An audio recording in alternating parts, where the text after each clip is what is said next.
All right, so we're live. Welcome to the chat. This is not intended to be a long talk, nothing too epic, and I don't have a whole ton of graphics prepared for this, but I did want to keep a constant stream of content coming on my channel, especially in regards to old school boxing history, because I get caught up in the Bellator Mixed Martial Arts League, and that sucks my attention away sometimes, but most of my subscribers are boxing enthusiasts, so I want to keep this going. This does take up a large percentage of my spare time studying this. So the idea is to just talk a tiny bit about 1911. Jack Johnson was the establishment champion, the world champion.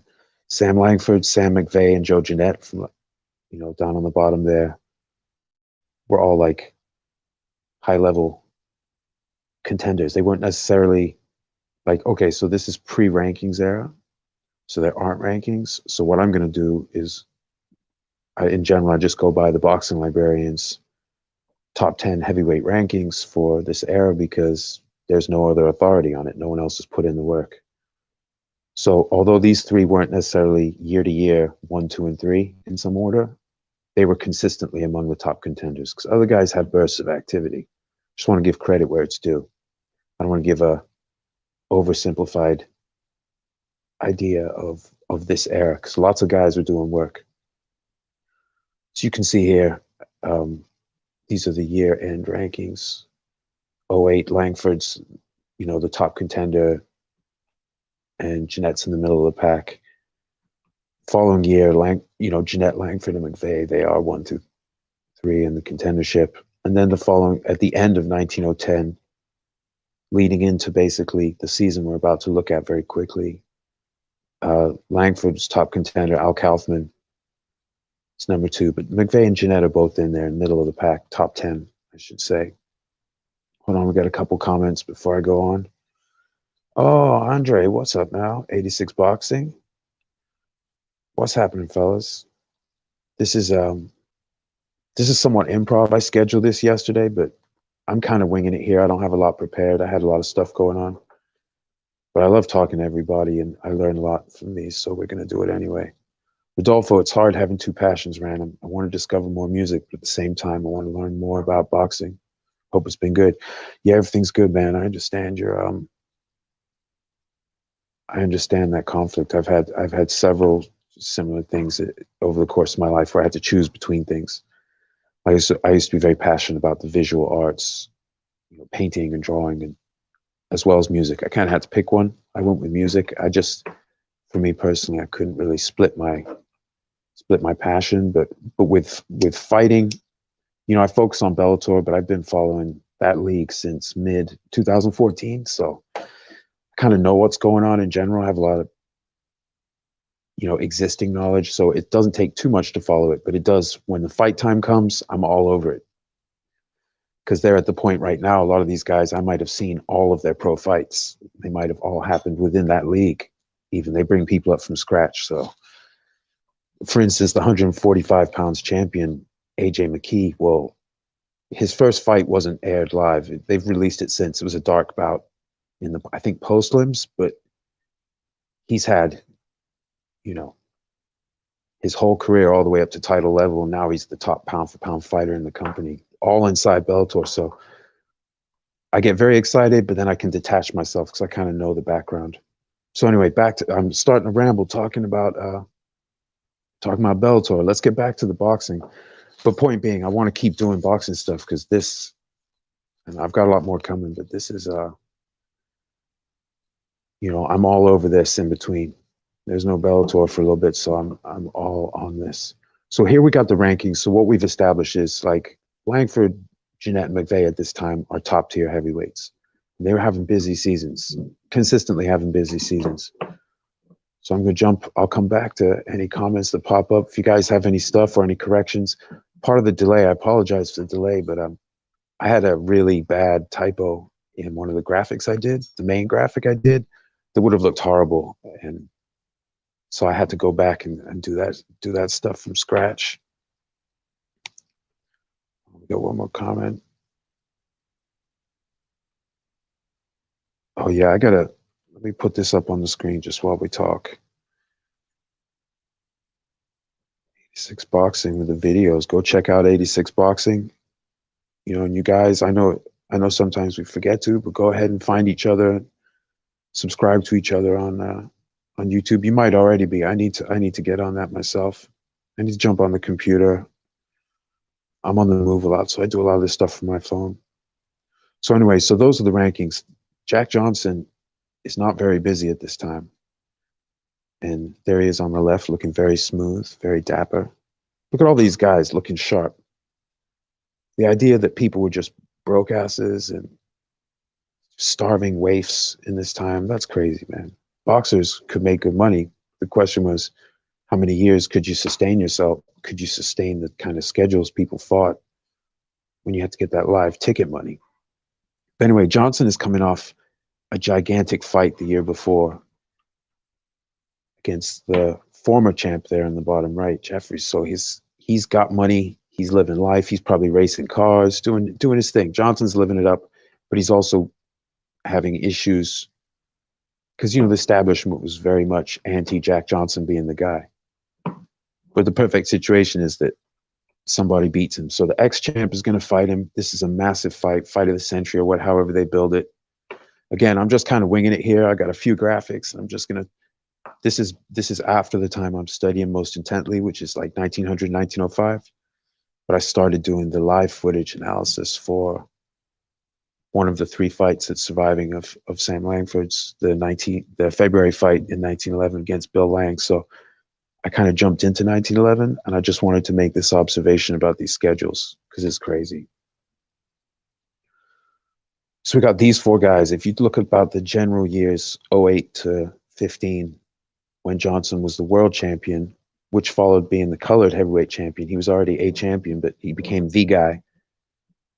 And the fight the year before had really because this dude had retired, so really this was almost like, I guess, when Joe Louis went out, and then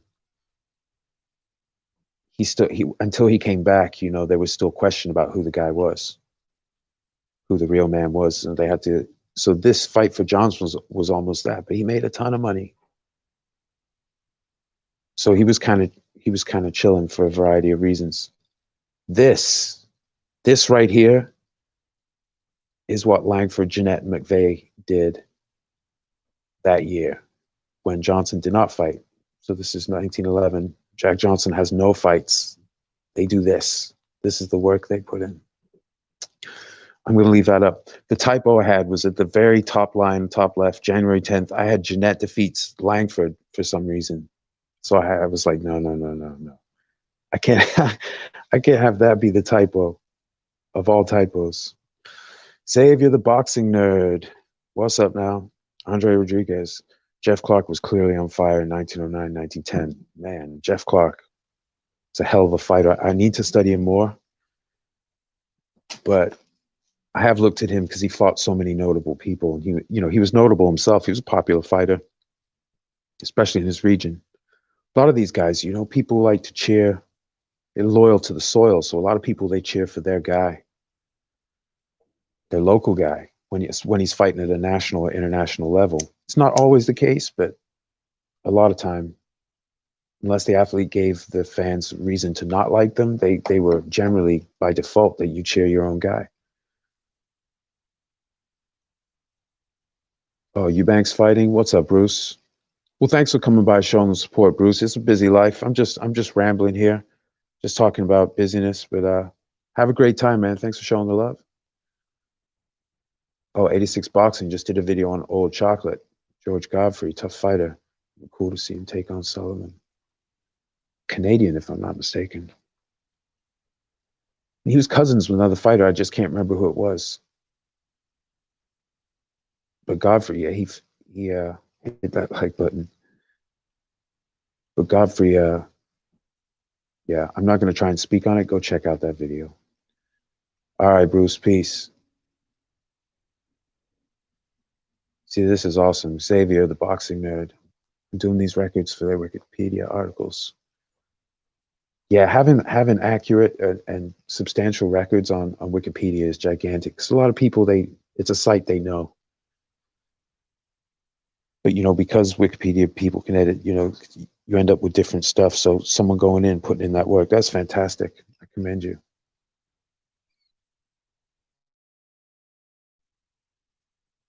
So anyway, so what, I'll let you guys chat. I'll come back in and read out the stuff. So what we're really looking at, we're looking at these three gentlemen here. And, you know, these photos, these aren't all from 1911. They might none of them be from 1911, but they really kind of, the postures they're in, the what they're doing in the picture, you could draw an analogy to their strengths. Jeannette on the left, cardio machine. Great jabber, great mover, could fight inside, had recovery and cardio like perhaps no one. You know, and in 1909, one of his 3 fights with Sam McVea went for 49 rounds before McVea relented. McVea had a size advantage in that fight. So Jeannette was someone who was extremely dangerous in lots of ways, but especially, you know, a long fight against Jeannette was a horrible thing to try and think about. Couldn't stop him, and he wouldn't stop. In the middle, McVea, although he was a bruiser, a knockout puncher, he could fight on the retreat. And when a lot of his fights with Sam Langford, he did fight stiff jabs and hooks on the retreat, because Langford on the right there, and that pose sums him up, just a, you know, come right at you, close in, force you to lead. One of the things Langford said was he would, you know, close on people, he would force them to lead, or he would just drive them out of the ring, you know. So, and then when he lead, he'd counter them to the body. That would be part of his approach. You see it in his fights, see it in the footage. Bill Lang, we're going to get into that. I actually have the first round worth of slow motion and zoom in. Maybe I'll play a little sneak peek of that. But before I do that, because that's a fight from this year, but Langford generally close. He could fight on the outside because he had, I think, a 74-inch reach. So he had a decently tall man's reach. He was just 5'7.5", so it came from below. It's like he used it to his advantage. So McVea, even though he could come in and smash somebody and put intense pressure, you know, these guys would adapt fight to fight. When they fought each other in their great, you know, series, they had to adapt because they were facing all-time greats. These weren't just fights. These are like all-time great collisions. So Johnson's chilling. Chilling is a bit unfair. There was a lot of stuff going on to him at that time, but Langford, Jeannette, McVea. So they open the year in January. There are 2 bouts. Langford takes Jeannette out in Boston over 12 rounds. You know, he wins a decision. And then 6 days later, Langford beats up a larger fighter, Fred Atwater, in New York. I forgot to put that in. It was in Utica, New York, or Utica. I don't even know how to say that. I should find out. But that one stopped in 3. Then February, Jeannette is back in the ring, takes on Jim Barry in a non-decision state. So he gets the best of him over 6 rounds. Before February's out, Langford is back in the ring. He's actually in England now. So he's already fought twice. He's already beaten Jeannette and stopped Atwater. Now he's in England, beats up the Australian heavyweight champ, former world title challenger, Bill Lang. Lang fouls out, DQs out in 6, but it was a slaughter. And I'll come back to that in a moment. But March, you know, Jeannette takes out Jim Barry, gives Jim Barry another loss. No decision state, again, 10 rounds. April, Langford's back in the ring, fights the great Sam McVea over 20 rounds to a draw. That's a lot of rounds to have already been busy that year. He's already had 3 fights. And then the date on this was uncertain on Cyber Box Rec. I mostly use Cyber for this, if I'm remembering. McVea knocks out a guy, Andrew Dixon. Not a notable opponent, just another. These guys were putting in work and traveling. So mid-April, Jeannette defeats, I think his nickname was the Michigan Giant, but Al Kubiak. He stops him in 9. Langford had fought Kubiak too. He'd given him some losses himself. Then at the end of May in Syracuse, New York, and Langford's moving around. He's not just, you know, he does a run in New York in the mid-year, but he's already fought like in Boston, and I think Utkes might be upstate New York, and then in England. So he's moving he's going everywhere and doing his thing. So anyway, then Langford's up to Langford takes out this Callaway guy in Syracuse at the end of May, and then in June, Langford's in Canada, giving. I didn't put the result. I can't remember the result. Tony Capone gets a loss from Langford. It's like we're only in June. These guys have already done like it. It becomes a lot to track. Even just look at this is just 1 year. This is totally insane. So anyway, see, I'm losing my spot. It's the font is so small. It's incredible. Okay, so yeah, so now Langford's back in New York. TKO's Jack Fitzgerald at the end of June. Then mid-July, Liverpool, McVea takes out George Burr Rodell in a round. And before, 5 days later, Jeannette beats Alkubiak again. This time he stops him in 3 in New York. And then August 1st, Jeannette gives Tony Ross a loss. No decision, but he gets the better of him over 10 rounds.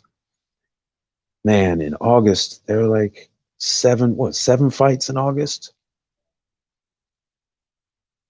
Jeannette over. Oh, hold on. My wife needs the car keys. Let me keep talking while I grab them. Hold on 1 second, guys. Here, I'll tell you what. Wow. Well, I have to go give my wife the keys. I'm going to pop on. Here's a treat. This is part of my Langford. These are the first 3 exchanges between Sam Langford and Bill Lang, February. I'll be right back.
Yeah, that's what's up.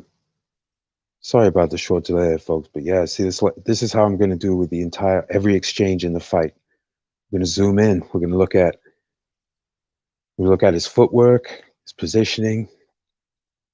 Yeah, we're going to go as deep as we can go into this footage. I am going to get back to what I wanted to talk about, but this is actually the main thing I've been preparing. Take the footage, chop up every exchange that's available, figure out where the cuts are. Look how he's closing ground there. That's a strong stance for a short man. Always in position to throw. Ready to stuff with his right hand. Turns in with ease. Oh man. There's a lot we're going to talk about. I'm going to get back to the discussion, and I'm going to get some comments. We got 20 guys. I'm going to get to the comments. I hope all y'all had a great day today, or about to have a great day, depending on what time it is where you are. So to recap, top 4 heavyweights of the age. Although Langford wasn't really a heavyweight, he was just doing it anyway because he was that good. Johnson's sitting out after a massive money fight the year before, and he's not going to fight this year. We're about halfway through this mess right here. Oh my goodness. So I think we're down near the bottom. We're looking at one of the 7 bouts that one or more of them had in August. Jeannette over Tony Ross. Then McVea knocks out Alf Langford in Sheffield, England in 7 rounds. And then Langford's in New York and doing his New York run, knocks out a guy, Jim Smith, in 5 rounds. Mid-August, Langford again. He now has a big fight against a faded Jack O'Brien, Philadelphia Jack O'Brien, who's one of the all-time greats. You know, from a rich era, he was like the king of the 6-rounder. He fought over 190 fights with a tremendous winning record, like a severe winning record, as the boxing librarian would say. But he was old at this point. And Langford toyed with him, and they stopped it in the 5th after he was just battering him, knocked him down. Knocked him down while he was trying to run away, pretty much. Like he was trying to clear space in the most desperate way and just got. So it was a big name win for Langford, but this was a fight that should have happened a few years before. But Jack O'Brien fought a ridiculous schedule and fought a who's who. So him not fighting Langford before then doesn't say anything bad about him. He got it in, trust me. So before August is out, you know, Jeannette takes out Dummy Maxson. Don't know who that is. Stops him in 1 in New York. And then Langford, the day after, Langford defeats Tony Ross in 6, knocks him out in 6. And then a few days after that, Jeannette takes out Dan Porky Flynn over 10 rounds. No decision state, but he gets the best of him. The majority of sources on the scene report someone got the best. That's a newspaper win. Boom. Jeannette gets another win. September 5th, Langford's still in New York, and now he takes on and defeats Jeannette over 10 rounds. Gets the best of him over 10 rounds. No decision fight. So 2 of the greats, you know, like, so they've already, you know, Langford's fought Jeannette, Langford's fought McVea, and now Langford's fought Jeannette again.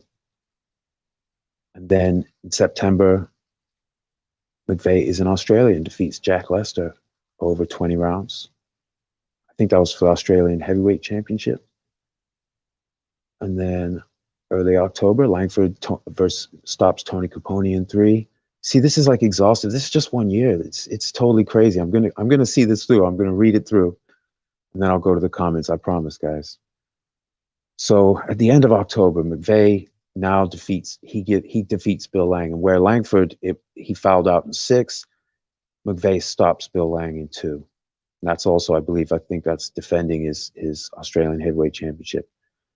So then there's a little gap, but about a month later, in Albany, Jeannette defeats some guy, Bill Watkins, in a round. December 7th, Jeannette beats Joseph Dewey Smith in 3 rounds, stops him in 3. And then December 11th, Jeannette goes on a crazy run. He's now in Memphis, Tennessee, which is in the southern US for UK listeners, defeats young Jack Johnson, as distinct from Jack Johnson, Little Arthur, Jack Johnson. This is young Jack Johnson, stops him in 4. So then back in Australia, in Brisbane, Sam McVea defeats Jack Lester again, but this time he stops him in 8. December 15th, Jeannette defeats a guy, Nat Dewey, in 8 rounds. Goes, I guess that's an 8-rounder fight. Because a lot of people did not want to fight Jeannette in a long fight. It was hard enough in a short one, but in a long fight. So you see that with Jeannette, certain guys, some of the reason, sometimes it was just because guys were busy. They would book shorter fights. Jack O'Brien, that would help him not get too destroyed. But also sometimes certain opponents like Jeannette, McVea, and Langford, a lot of fighters did not want to be in a 20-round fight with them because they were dangerous to the very end. Langford proved that later in his career. Not stopped Harry Wills, the great Harry Wills, in the 19th round. 19th round in a really hard fight. Still had it in him. So these guys are terrifying, and they were all in the same era, and they fought each other a bunch. In certain ways, it's the richest heavyweight era. Not necessarily in depth, but if you're talking about all-time great depth, like how many greats are putting in that work against each other, plus everybody else, against everyone else. Yeah, man, this is intense. Because Ali fought in a great era, but did he fight any of his rivals over a dozen times? His best rival, his greatest rivals. Because if you saw 15 fights between Frazier and Ali amongst their other 100 plus, however many fights they would have at that pace, that's what was happening in this time. Anyway, let me see. Let me get back. We're almost there. So McVea's stopped Lester.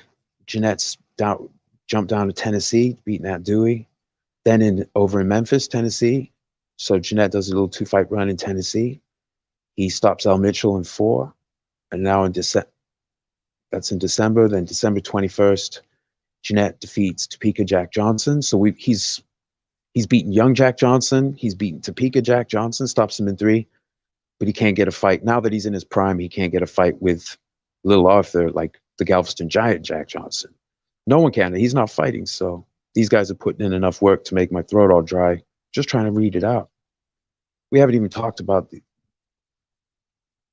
what happened in detail in the fights. I'm just reading the listing and it's taken me like 15 minutes. What the heck? So, okay, December 26th in Buffalo, Jeannette beats Jack Twin Sullivan over 10 rounds. And I think Sullivan was pretty past it by this time, but he gets him. Hugely experienced. I could be wrong, but I don't think he had he had a peak record, we could say, earlier in his career at that point. Some guys are still very dangerous after they're past their best, so it's hard to say. On the decline is different when these guys aren't necessarily old men when they start cresting the hill. Whereas today, generally, people aren't fighting as many notable fighters. Then they're starting to get old when they hit the highest levels.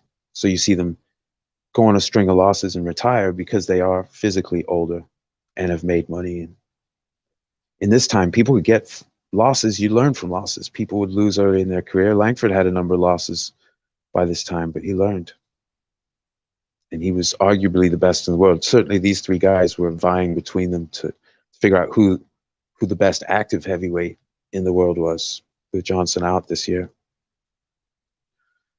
And then finally, to close out the year, we finally got there. December 26th in Sydney. So the same day, Jeannette, in a no decision in Buffalo, New York, Jeannette beats Jack Twin Sullivan, one of the Sullivan twins, obviously. And McVea gets a win over Langford over 20 rounds in Sydney, Australia. And if I'm remembering, the decision in Sydney was not a popular one with the crowd, but it was much more very closely contested. McVea fighting on the retreat, but they both, Langford got jacked up in that fight trying to close the gap, but he was landing the more telling punches. So it's the age-old, volume and trickiness versus like damage, punch for punch damage. All right, I'm gonna go to the comments. That took a lot longer than I thought it would when I typed it up. And then I'm going to throw up that Langford clip again. Okay, so let's see. Oh, my goodness. Okay, I'm sorry for the delay, guys. I tried to shout. So Andre said, right, Clark was on fire. 9-10. Oh, Xavier's going to do McVea's record on Wikipedia. That would be fantastic. You are a boss. Okay, 86 did a video on old chocolate. I'm going to skip forward. I'm going to try and just cruise through people saying hello. Boom, I will put these up on the screen for a moment while I read the other stuff. Antonio Mosley, welcome. Andre, McVea taking Bill Lang in 2 rounds. Yeah, McVea was vicious. Truly vicious. And it's a shame. I know there's footage of McVea and Battling Jim, but Battling Jim was a gigantic guy who just kind of like, I don't know if a chaos merchant is entirely fair, but he was definitely like, we're going to go at it. You know, Battling Jim was big enough to come in that way. Not everyone could fight that way. You just get knocked out. Battling Jim was enormous. So I wish we had the 20 rounds of McVea and Langford that we know to have been filmed. I would rather have that than anything. To see a master boxer like Langford and McVea, very tricky, but also very dangerous, to see how they interacted, the two of them, because they had some overlapping skills. They were both knockout guys. So yeah, McVea stopping Lang faster than Langford, faster than the Langford fight had gone was probably a big statement at that time. I mean, there was definitely an argument. They definitely needed to fight again. And that's a point I'm still trying to figure out a way to communicate, but they were all beating so many other guys that they did need to fight a bunch of times because they kept reaffirming how intense they were. Ooh, just got a notification. So Hardline Boxing just put up the next video installment of the Top 1000, the updated opposition score adjusted Top 1000 all the time. So go check that out, guys. I'm not going to be on too much longer, but let me try and get through these comments here. Boom, boom. 86. Everyone's saying hello. That's good. I can. All right, here we go. Okay, great. I caught up. So this is just you guys having a good conversation, except for the spam here. All right, we'll get rid of the spam. All right, so thanks for tuning in, everybody, to listen to me rant. And for those tuning in afterwards, you know, thanks for showing up. This is not a very coherent talk. It's just I was looking at their records. Oh, and there's also, I should add on to this, I think it was late July, the 29th or 30th, Langford had a fight scheduled, but the result's unknown. It was going to be 10 rounds against, oh, what's the guy's name? I think it might be Driscoll, Jack Driscoll or something like that. I could be wrong about that, but there's no results. So you could stick one more fight in there. And how crazy is that? That's just these 3 guys. Three heavyweights in a pretty rich heavyweight area. So that's not even counting what everyone else was doing. It's pretty insane. But the champ had made some good money. And so I guess partly what inspired me to want to just talk about this a little bit was today, when the champ is fighting twice a year, maybe 3 times a year, but isn't always fighting the top guy at the weight that they're fighting at each fight, we say people are being ducked. Yeah, but that's not like in 1911, they each had spectacular records. They also fought each other in certain pairings, and the champ didn't fight at all. That's different. So when we think about the texture of competition, you know, the level to which contenders weren't getting their opportunity in this day is not like today, where there are maybe 4 major belts at each weight, if I understand it, and with mandatories and things like that. So even though it's not ideal, people are getting opportunities to fight for belts. In this day, these guys were putting in the kind of work that it's barely comparable to what's happening today, because every month you can see their record. Every month they're putting in this work. Johnson doesn't have a fight in this year, but look what they did. That is not what it is today. You could cover up all but the top left quarter of that 2-column list, and it would still be probably more fights than the top 3 contenders would have, or as many. It's just a ridiculous amount of work.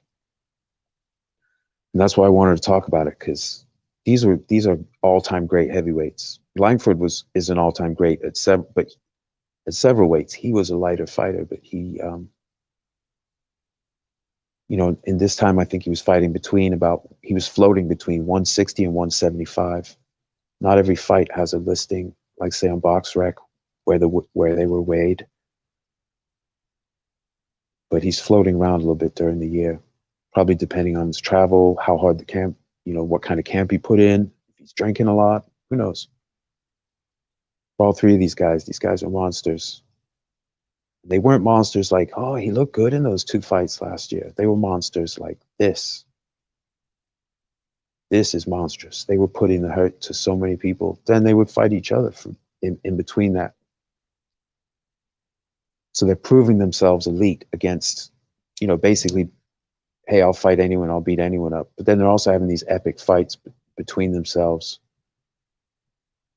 You know, in the finish fight in 1909 in Paris between Jeannette and McVea, you know, that's going 49 rounds. That's the level they were at. No one else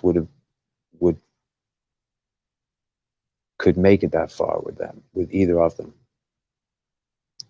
Pretty crazy stuff, guys. One more time, I'm going to play that first clip. There's a lot of exchanges but I'm just going to play that first one again from the Bill Lang fight. So this is just to take a peek. Hey, this is Langford at that time. How good he was. And his footwork through this, I'm going to do also a highlight just of the footwork, just of Langford's footwork. But here, the very intelligent way, and you see when as Lang sidesteps or retreats, Langford's always aware of his sense of distance was uncanny. So he's always got his feet are in the right position. When you see, as are his hands, there's an intelligent attack here. He wasn't just tough and a remarkably hard hitter, but technique allowed him to do this. We're going to go through the fight in supreme detail. I've frozen a couple places so you can see when they get to a certain range, Langford brings his right hand up. Later in the fight, you see Lang try to do the same thing in one of the exchanges. He now tries to stuff with his right hand and he throws either a body or a low blow, I couldn't quite tell, with his left while he's stuffing with the right. So Lang's trying to adjust a little bit on the fly here. Watch Langford step here. See, he's so light on his feet at this time. But his positioning is fantastic. So a lot of his power had to do with his mobility, his ability to be in position to land the right punch. He wasn't winging. He was doing the absolute opposite of that. He got out of the just winging and hoping for it in his first few fights in his first season. This is years later. He's fought a remarkable level of competition. See, it's hard to tell there, but he shows him the right hand and then throws the long left, the looping left. See, one of Ray Robinson's great knockouts, he does that. Throws some body punches, then he shows him the right and hits him with, or he hits him with I think he hits him with a hook and then shows him the right and hits him with a knockout punch. Or it's 2 hooks in a row, I forget. But Langford's playing with his head. Let me jump in on the comment. No user.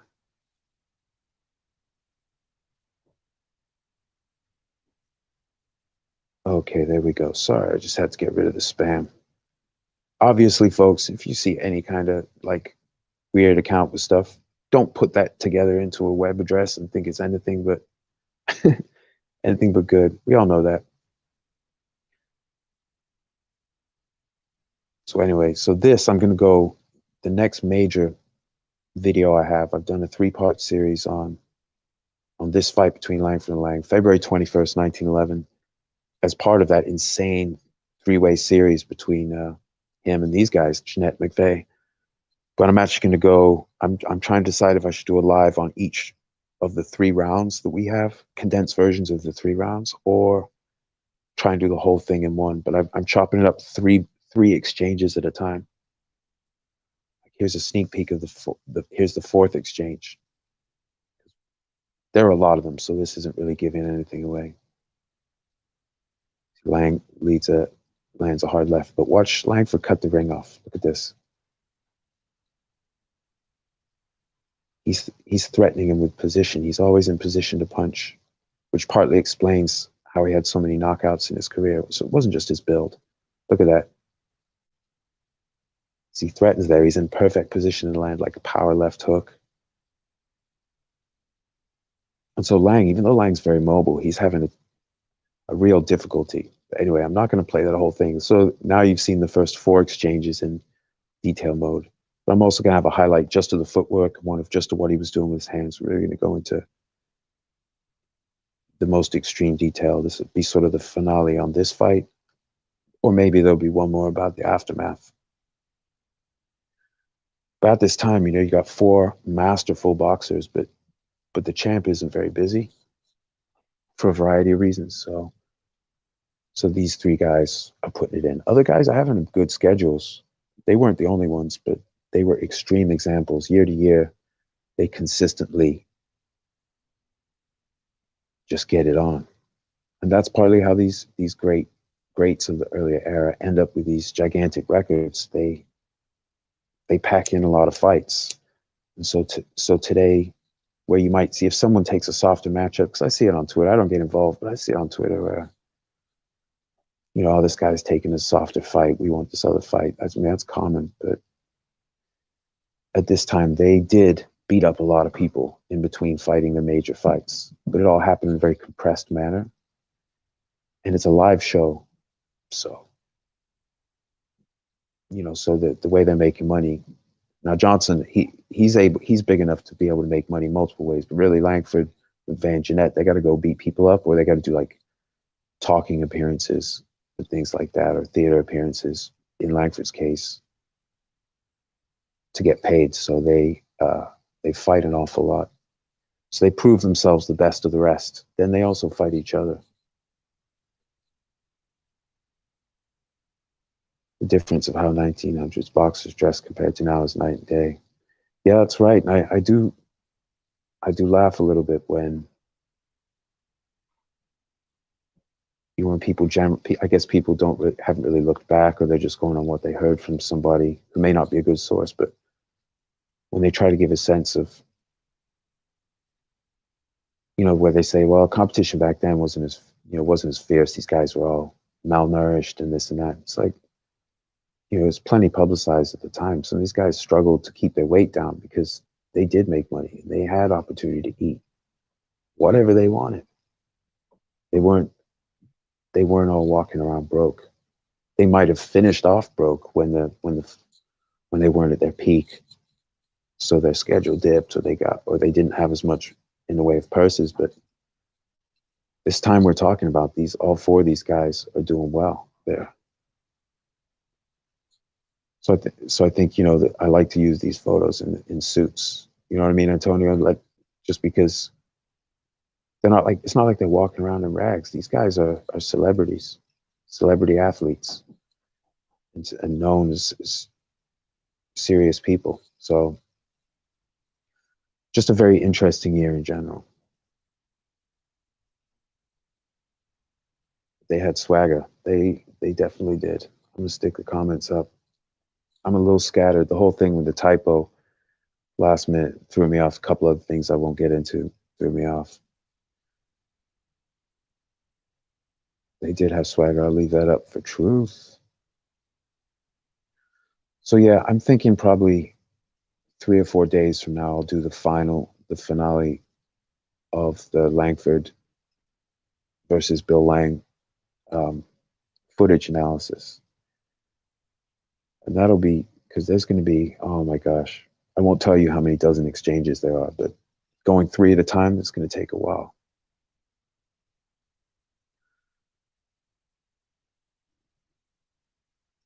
Yeah, truth from 86 right here. There are more fighters then as the sport was bigger, more gyms. I think that has to be taken into account. Absolutely. I said in an earlier chat, I think it was the live chat with BL on Langford's toughest seasons. Like, you know, if I open the newspaper and say 1903 for Boston, the Boston Post, there would be like 7 cards in a week in the area. You know, Boston, stuff in. There were two. Lawrence was an industrial town in the North Shore. Lawrence had two separate athletic clubs that put on events, not always weekly, but just to give a sense, like fighting was so big. And it was also legislation was trying to curb it, but it was too big to just stamp out. People love to watch and bet on fights. It's just the truth. But it's also, yeah, so 86, so these schedules, there was an infrastructure to support, for top fighters to support a crazy schedule. Like, okay, an AC in Boston wants to book you. Okay, well, you get an offer for the next week from a New York athletic club. Come fight for our patrons. We'll pay you. And so these guys could crisscross the country and sometimes even the globe and just make all this money. Xavier with the truth. Yeah, a bunch of broke guys in suits. They lived in the 1900s, 1910s, 20s. Buy 60 cars with debt to the government. Had debts that paid them money or their lives. Yeah, there was a story about Langford. I guess one of his guys accidentally bet £10,000 instead of $10,000 on his fight with, I think it was Iron Haig in London. What was that, 1909, I believe? Could be wrong. He was worried because if they couldn't pay the debt, they'd get arrested. But I don't know if that was like confirmed or if that was from Langford's 1924 memoirs in the Halifax Herald. I don't want to mistakenly, reference it as fact if it's a story from 20 years later, because I treat them differently. I'm not saying I don't believe anything that's said after the fact, but I treat them differently. So I don't know if that was reported at the time. I probably need to dig on that. I'm still probably 5 or 6 months from even looking at 1909. I got a lot to do back in 05 and 06 right now. Okay, let's see. Boxers back then had to be in the best shape since it was their job to fight. Couldn't be flabby and out of shape and expect the audience to treat you nicely. Yeah, there's a hilarious series of attacks that like these good authors could level on a fighter who was out of shape, or even a fighter who was in good shape who wasn't winning. Like Joe Grimm fought a who's who, right? But they literally called him like a sack of this or a punching bag. I mean, they get really creative with it. Like it was quality writing. So when I'm in the archives, even though it's a bit stuffy, I'm like doing a lot of searching and refining searches, looking for misspellings, all this different stuff. But the actual writing itself is generally very entertaining. And I find myself soaking it in. So if I ever like express something in a way that sounds archaic, it's probably because I'm just reading it a lot that way. I'm not aware of doing it, but who knows? If it happens, that's why. Okay, Xavier wants to shout out a video. Watch Wallace Bud Smith versus Joe Brown on my channel. They announced contenders as household names. Yeah, our champions are known by average sports fans of other sports.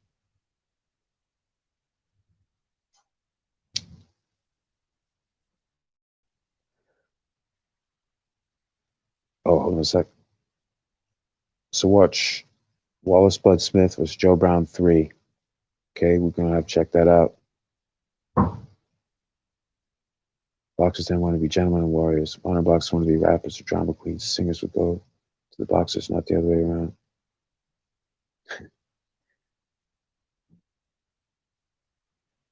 Antonio, these guys back then tried to build businesses and make wealth compared to nowadays. So you have Mayweather playing YouTubers for money.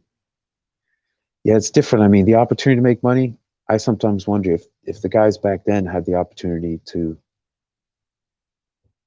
branch out from what they were doing. I mean, they did to some degree, but to do it more so and make a ton of money and hardly fight, I wonder if they would. I wonder about that a lot. So, like when I'm measuring greatness, I'm measuring what people actually did,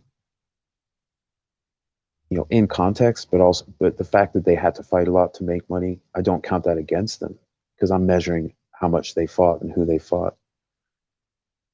But if you bring them into today's structure where they could get a belt and make a ton of money, I don't know what they would do. I don't want to speak for them. I don't know that they enjoyed an excruciating hard existence. When even Johnson, before he won the world title, you know, he got stiffed for a title shot for years. You know, so I don't know how. I don't know. I guess that's for a different kind of discussion. But as far as me weighing in, but they, yeah, today a lot of people, I guess, continue to be unwise with their money, and some people invest in just different. Anyway, I'm gonna keep it moving because you guys are talking. I'm over here rambling on some other. Miles Davis, buddy with Johnny Bratton in the '50s. Miles, man, I love listening to some Miles Davis. Ballads and Blues is a great album. One of many he did, but I love that one. Love the flavors. Willie Meehan's nickname was Fat Boy. That's funny. I'll leave that up for a sec. There's a report of a fight with, I think it was one of the fights Sam Langford had with Sandy Ferguson, and they were laughing about the sounds that it would make when he would land about his body. Because Big Sandy carried some extra, so they definitely were happy to point that out. And there's a reason for that. It's because as a general rule, these guys had to be chiseled. They had to be in peak shape to be able to sustain the schedule that made them notable. In general, there might be some exceptions, but in general, you had to do an awful lot to become notable locally, regionally, and then nationally and internationally.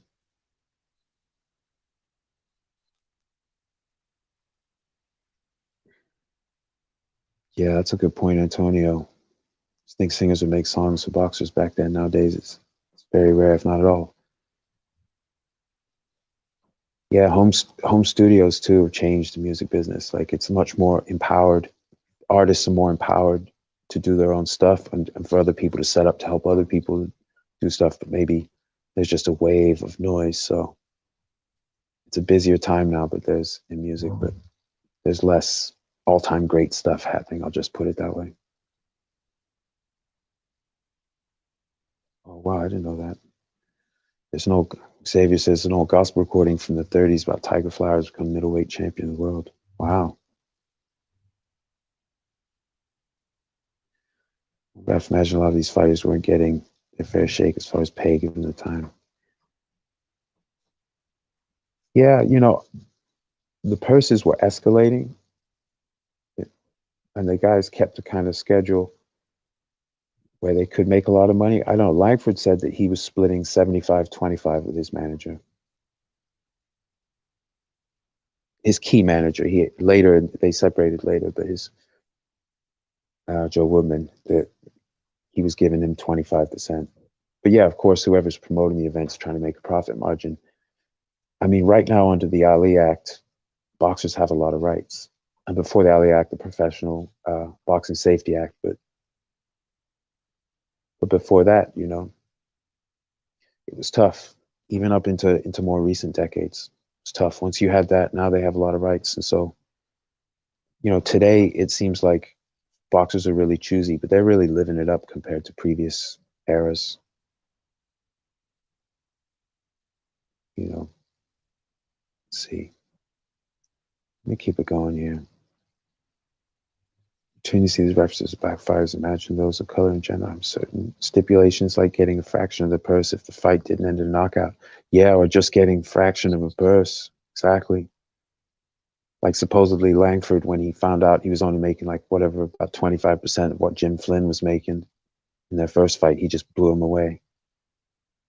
Instead of putting on a show for the fans and doing some scientific boxing stuff, he just destroyed him. Then in the second fight, it went the distance. Some people were speculating that he let him go the distance. Who knows? He was giving up size, but I mean, he was used to doing that. But then in the third fight, Flynn fought a good fight. It went 8 rounds, but Langford did stop him again brutally. But that first fight, that seems to have been, whether it was Langford saying it or someone else, I'm not sure, but that was, you know, oh, you won't get a good long, you know, your fans are not going to see a lot of action tonight, just something short and brutal. But in today's boxing, Langford, if the best way to make money was to brutally stop guys in a matter of seconds, Langford would be a mega star because he had that power and he could do it. So, especially in a framework where he'd be fighting guys his own size or roughly his own size. But what Canelo was talking about doing, I'm gonna go to cruiserweight. Langford, imagine what he would do. I don't know if the rules would let him give up quite as much size now as he did then, but he could certainly give up size. They did one for Joe Louis too, huh? Other random things as well. Yeah. Having J.M. Gates, Tiger Flower, last fight. Oh, nice. Savior. Good stuff. Rodolfo, the only music I hear being made about boxers nowadays by some Mexican band artists making songs about Canelo. Pretty fire. Yeah, it still happens. It's just, I guess, culturally, not every region is as intense on it now as once was. Maybe it's less. Just the sport's different in terms of prominence. Also, when Langford retired, there was a charity event just for him. Also, many boxing fans back then wanted to create a program so that retired boxers would still get financial support. That's right. That's right. There were talks in like the early years of the 1900s. There were talks of a national boxing commission. There were efforts underway to try and set up a national commission.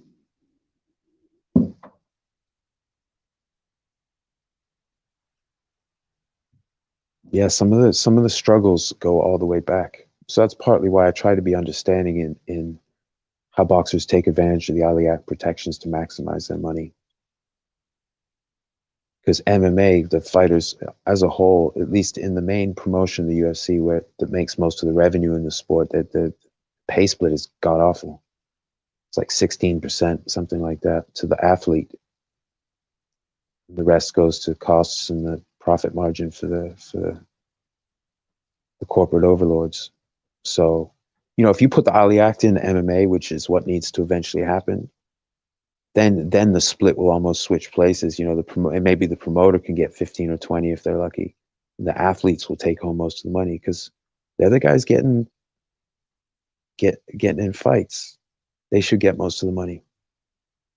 So MMA needs the Ali Act, even though I understand the frustrations people have with boxing.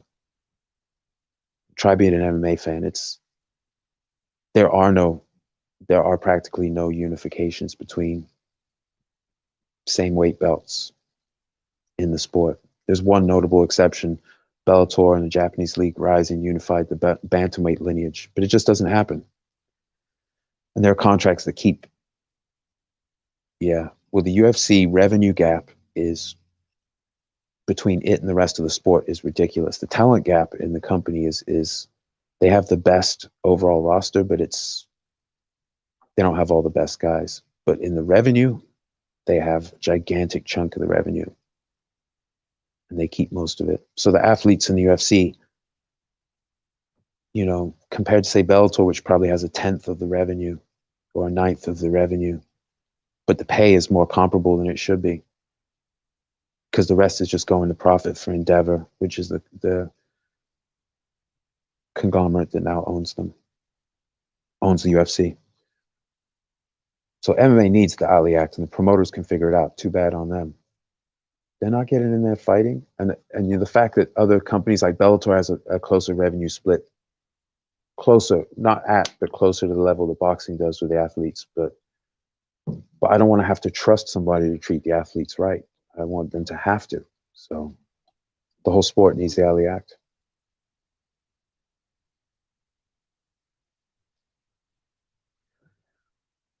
This is a good point. This is interesting. So 86, I agree with MMA. UFC is a conglomerate, which makes it tough not to go to the UFC. Even if you build your career in a Bellator or something, it always seems that all roads lead to the UFC.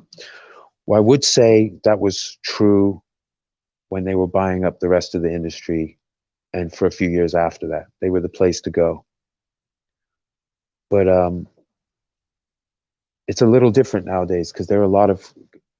So by the beginning of 2013, the UFC, they ran the last show for Strikeforce, their last major competitor, and then athletes didn't really have options.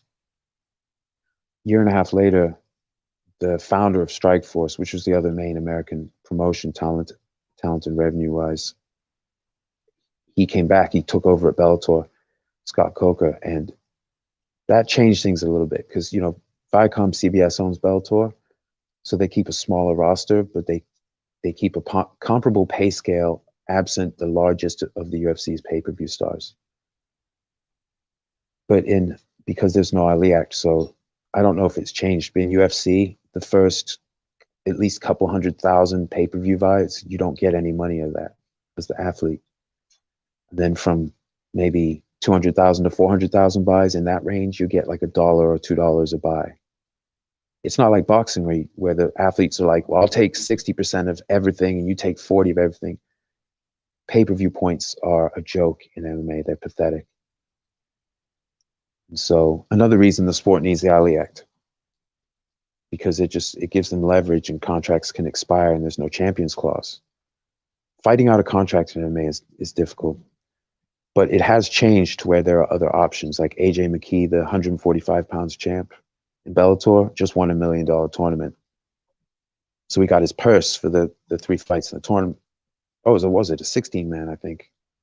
So he got his purse for the fights in the tournament, but he also got $1 million bonus. So you can have a career outside the UFC, but the branding the UFC puts out at casual fans and crossover fans will tell you that all roads lead to the UFC. It's not actually the case anymore. I guess that's my point. That is their branding. That is their marketing. They're very intense about selling people the Zuffa myth, which is that you can't have a great career outside the UFC, which is completely wrong. AJ McKee made more than most of the fighters in the UFC when he won that tournament. When he got that $1 million plus his purse, and now he's negotiating a new contract, he's going to get some real money. If you go to the UFC, you're not coming in at significant money. You're coming at like maybe 12-12 if you're just some guy with a good record from the regionals. If you're a prospect, they're not bringing you in on gigantic money unless you're already notable, with some exceptions, but they have hundreds of people. Both companies have hundreds on the roster. Bellator, I think, has about 250. UFC, I think, has about 500 or 600, somewhere between there.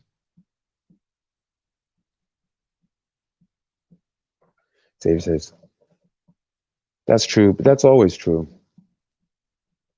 Yeah, McKee so he'd make his purse, he'd make the $1 million, then you get hit with taxes, fees. But that's, yeah, you have to pay his coaches, pay his sparring partners, you know, the various splits, his agent, like however he has it set up. But that's always true. But as far as the amount of money that's being put up by the promoter, $1 million is not, by boxing standards, is not epic. By MMA standards, yeah, that's one of the top, those higher pays. Like Francis Ngannou, his last fight, he had a guaranteed 500,000. I don't know what his pay-per-view point structure would be, so he might have made some hundreds of thousands more than that, but he didn't get, like, you know, to my understanding, he didn't get sorted out. Like, he's not set for life. That's why he's trying to box. That's why he's in a dispute with the UFC. Probably 10% at the end of the day, and some bills will come up to even. Well, they're not going to take home 10%, but if they come home with half of it or less than half after all said and done, I don't know. But it's definitely expensive to fight, but that's partly why they should have the Ali Act in MMA, because fighters go to expenses. They should control the finances of the fights that they're in. When they're, you know, it wouldn't end all the problems the sport has, but it certainly would start to drastically put the pay and mobility into MMA. So anyway, so it's great having you guys. I didn't realize I've been talking for over an hour. See, I started to get on an MMA thing, and I'm like, I got myself, not distracted, but flipped over into my other mode. But you know, as far as MMA, I just follow Bellator, and I watch sometimes Rising in Japan, and the companies sometimes do challenges between. And the UFC, like, I want the sport to structurally have the Ali Act, so it doesn't have to run as leagues like it basically does now. Which means you don't get to see the tops of the different talent pools fight each other while they're in their primes. Like the UFC champs and Bellator champs and some of the other orgs, they should all be fighting each other. They're not, ever, at all. They just don't do it. So that needs to change, Because boxing at least sometimes gets that, where you have a unified, undisputed champ, same weight champ. You know, like I want that for MMA. I want to see that. So as bad as boxing has it, as it can seem, there are things that are possible in boxing that just are impossible in MMA. The UFC and Bellator would be willing, but the UFC is not willing to unify those championships.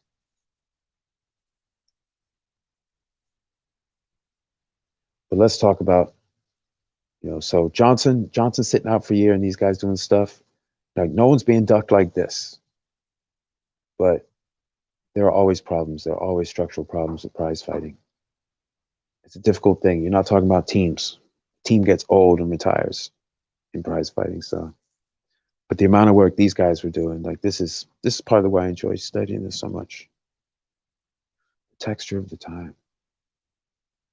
Because nowadays it's like 2 to 4 fights a year. Look at this. This is over 30 fights, I think. Absolutely crazy. And that's just 3 guys. Like if you went today to the heavyweight, so the top 3, let's say the top 4 heavyweights in the world, right? How many fights did they have between them this last year? Because one of the 4 in this era of Langford, Jeannette, McVea, and Johnson, one of them sat out, and the other 3 did this. So that's the difference. If they take a softer fight, it's just part of their schedule. Now, sometimes upsets happen. Or a different contender gets the best of one of them, but they keep reaffirming the fact that they are among the top guys with this ridiculous, ridiculous strength of schedule and speed of schedule. Could be wrong. Boxers back when Langford was fighting was making about the same amount as mine. Yeah, Antonio, I'm not sure exactly how it would work out, and the purses would vary. But the big events back then were big money events, especially compared to the general poverty that was available to like sort of tough working class people at that time. That'd be another way to look at it. It's like, so boxers today might make great money. Entry level money might be less than a normal job. When Langford's era, the manual work he was doing did not pay anything close to what boxing, even in the local athletic clubs, was paying him. That was a giant upgrade. So relative to the standard of living for blue collar people, yeah, these guys were doing it. They were living it up.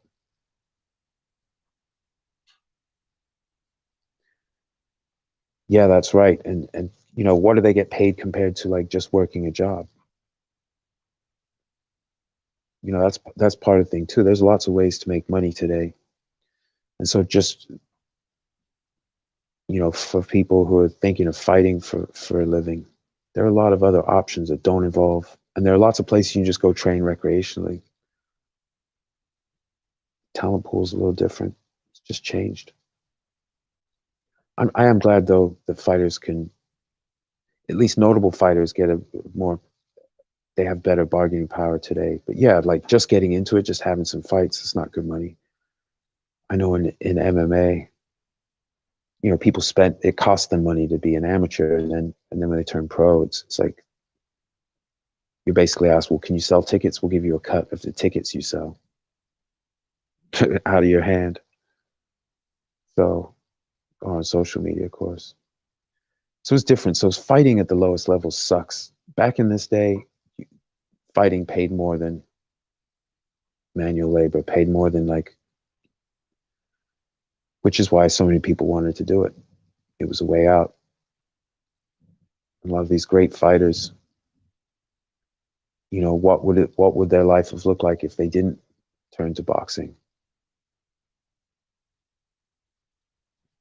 You know, these were tough times.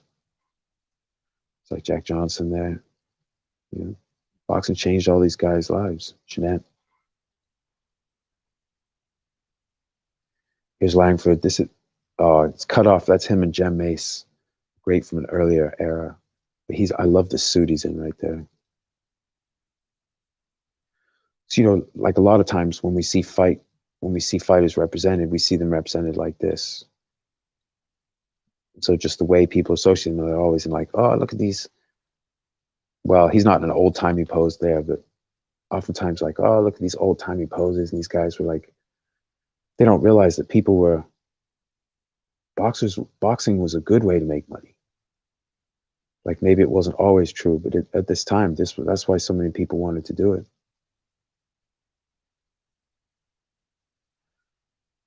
So these guys were getting their work in. And McVea, like it's also like, because it was a long time ago, people are complicated. Like McVea, right? See, big bruiser, and but he was a clever boxer who could fight on the retreat, who was very adaptable, but he's also played piano and guitar. The guy was not some knucklehead. Just because he looks scary and just because maybe his boxing record reflects a lot of danger, he wasn't some knucklehead. People forget that. These guys with, a lot of these boxers were thoughtful people and made better money than most. It was a different time, but this list of fights in modern times would boost boxing back to the very top of the list of sports. Yeah, it really would. Imagine if Canelo had like 15 fights this year. And you see, if Canelo had 15 fights this year, he could have 10 of them be against nobodies or like relatively unknown people because people are still going to get 5 major fights.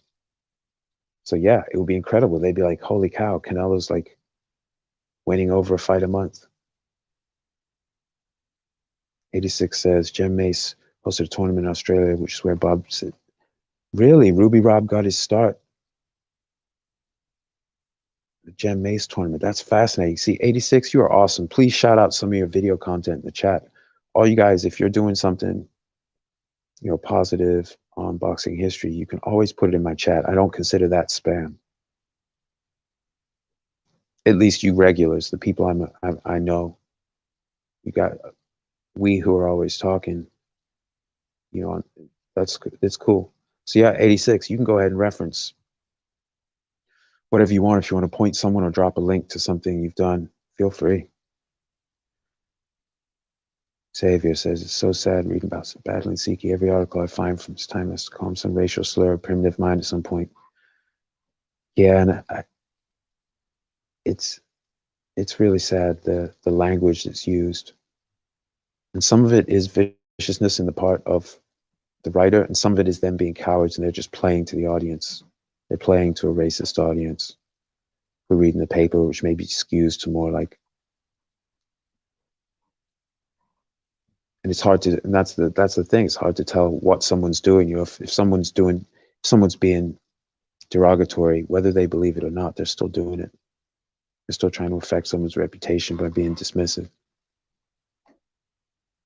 And I see that, like, so with some nicknames, you'll have someone will have a nickname, but then it'll change. Like certain papers will call it something different. So like various black fighters who had their own nicknames, I've seen multiple guys who have then described in certain articles as the Black Demon from, and then fill in the city.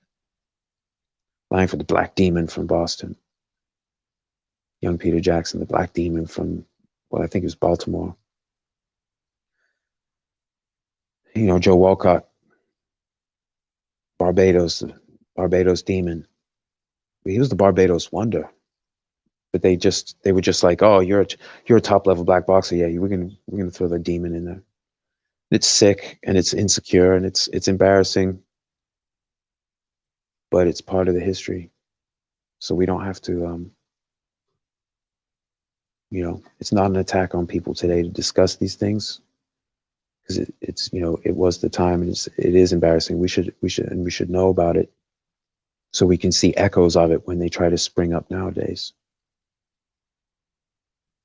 Because some of these writers, they would give the appropriate praise. They knew they were the best guys, but then they were either cheering against them, like vocally cheering against them, or putting up to like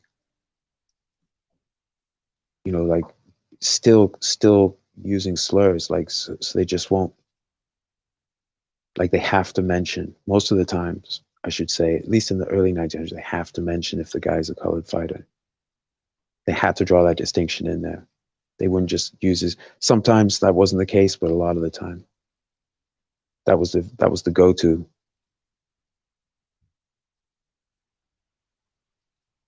Let's see. Indeed, Bob won the tournament.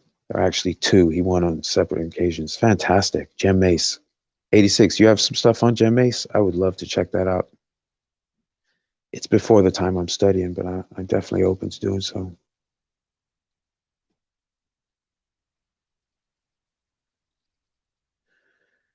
Xavier. Oh my goodness.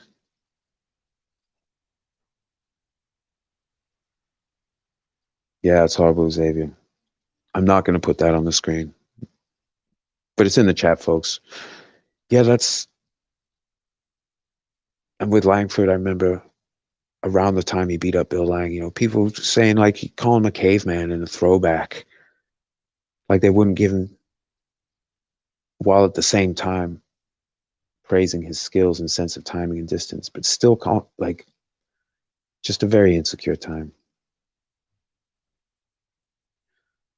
Andre Simi, you meant Siki. Yeah, Siki beating Carpentier was a hell of an achievement.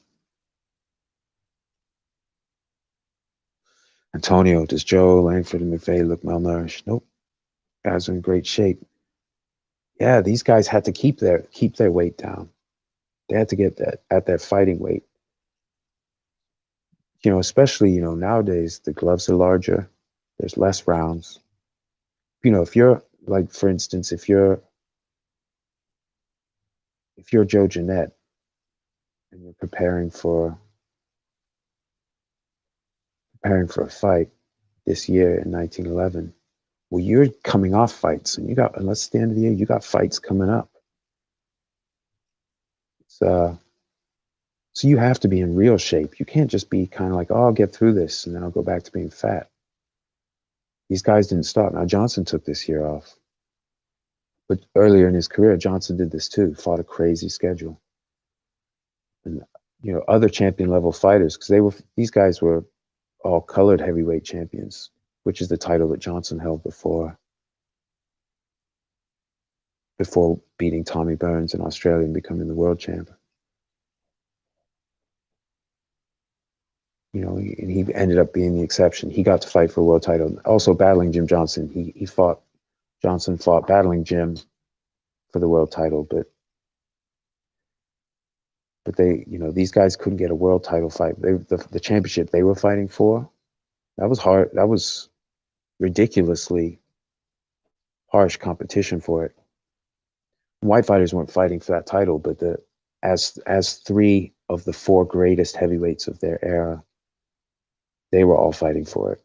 And they collectively beat up a whole slew of other guys, even if the color championship couldn't be on the line, they beat him anyway. They beat him in the fight. It's like, and so you look at their year-to-year records, it's like you can almost produce two records. You have their record against everything else outside of each other, and then their record in fights with each other,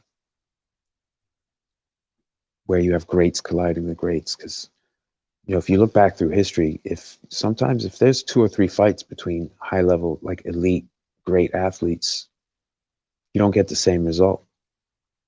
Sometimes you do, but especially if it's like ends up being a mismatch stylistically or physically, but generally you can get some different results. So,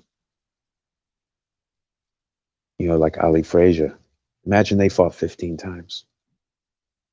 They would have to start a few years younger in their career and fight later into their careers. But imagine 15 Ali Fraziers,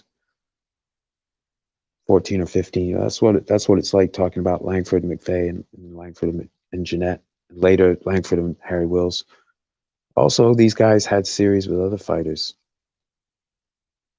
Like I point out, like Jeannette beat Al Kubiak. Well, Langford gave him a ton of losses. Tony Ross, same thing. So they had common opponents that they were beating, and then they were fighting each other. And in general, with only a few exceptions, they were the good stuff. And only each other would be like their main rivals, or like a dangerous rival. I got my coffee sitting here. I'm ignoring it. Joe Jeannette ended an 11-0 win streak of Carpentier. Oh, wow. See, Xavier, you're awesome, man. Thanks for coming to chat. Thanks to all you guys. Whether or not you're actually posting comments, folks, thanks for reading through the comments or listening or both. There is good information in the comments, and I love this. I'm learning myself. I try to read them out, but put that up. Yes. Incredible. Greats colliding with greats. Harry Greb beat Mickey Walker July 2nd, 1925. Then he beat Maxie Rosenbluth July 14th, 1925, 2 weeks apart. That's incredible. That's incredible. Oh, July 1924.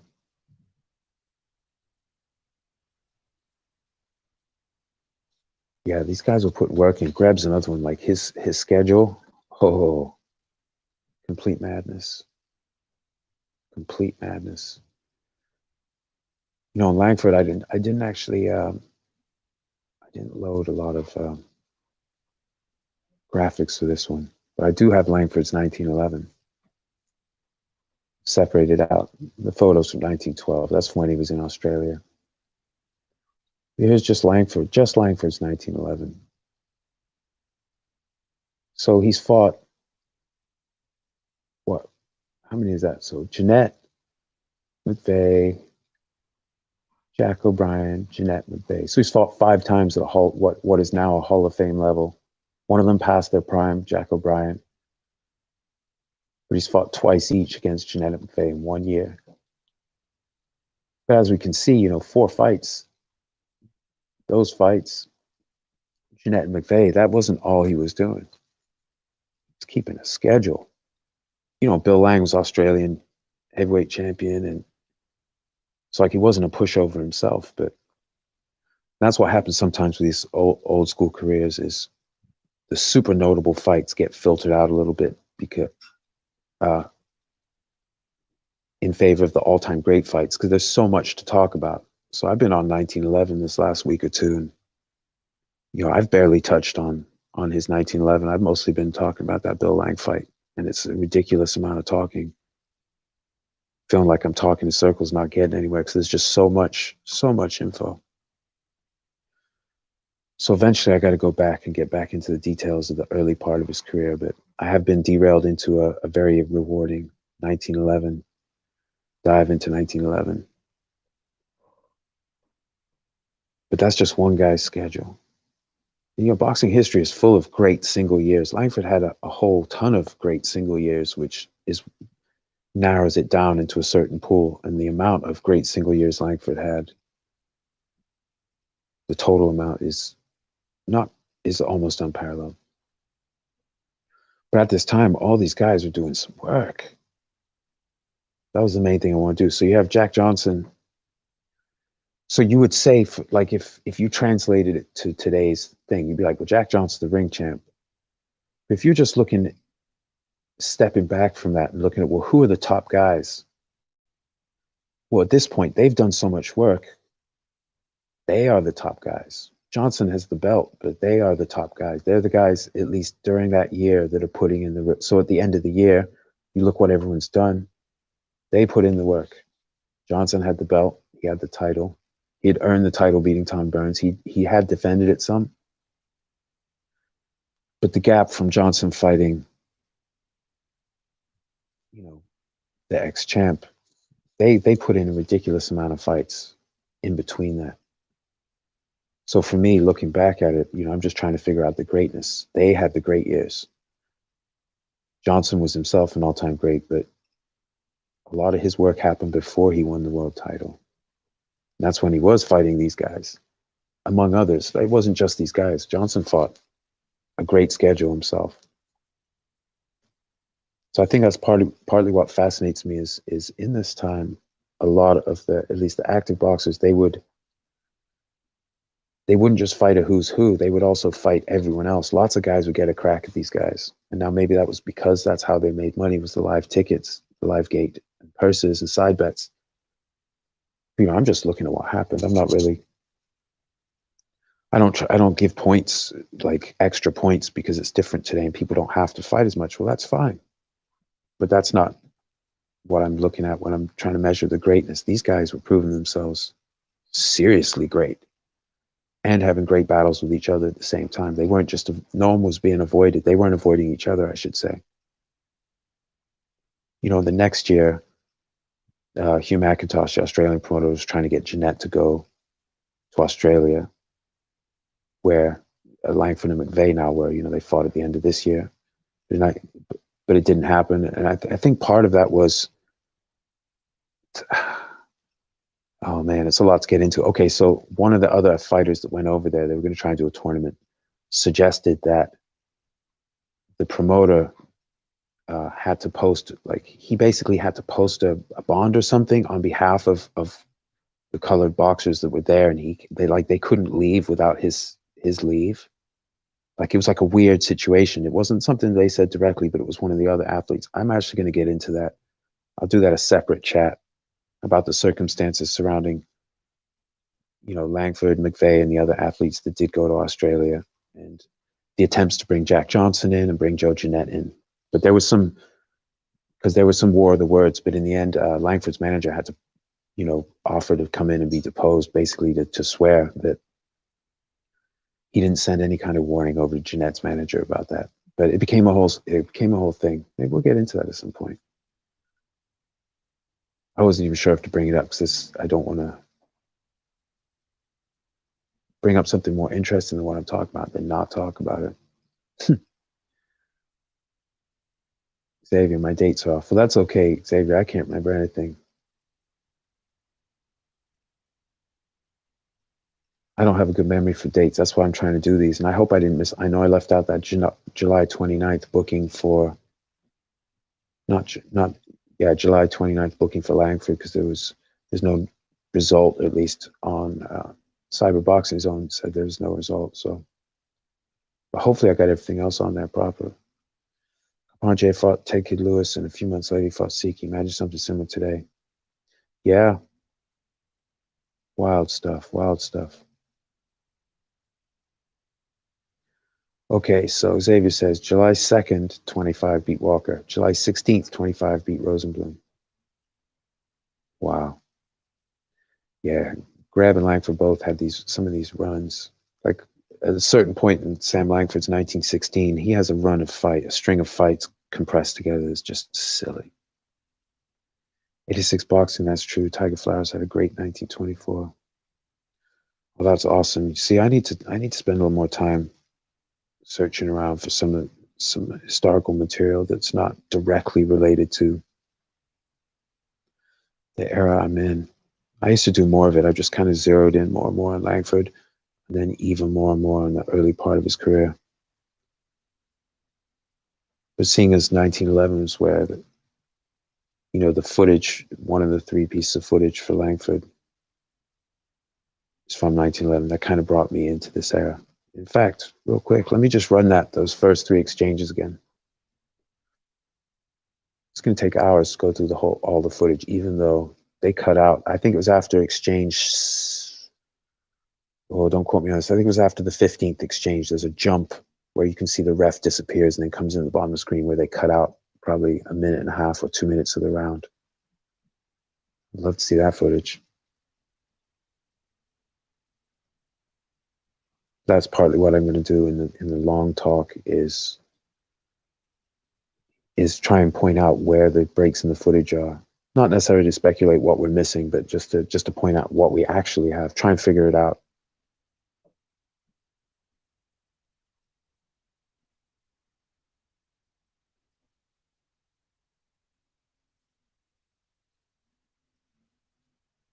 Okay. Get rid of the spam. Yeah, so guys, I'm reverting, as you can see, I'm reverting back to this thing. But this is where most of my attention's been. Once I get really done with this footage, I'm going to do the Jim Flynn fight, the 3rd fight between them, which happened in 1910. And then I'm going to do the real project, which is the footage of Sam Langford and Joe Jeannette fighting from their 10th fight. And that's going to be even more in depth. But we'll go through this fight, especially Langford's footwork and handwork, and like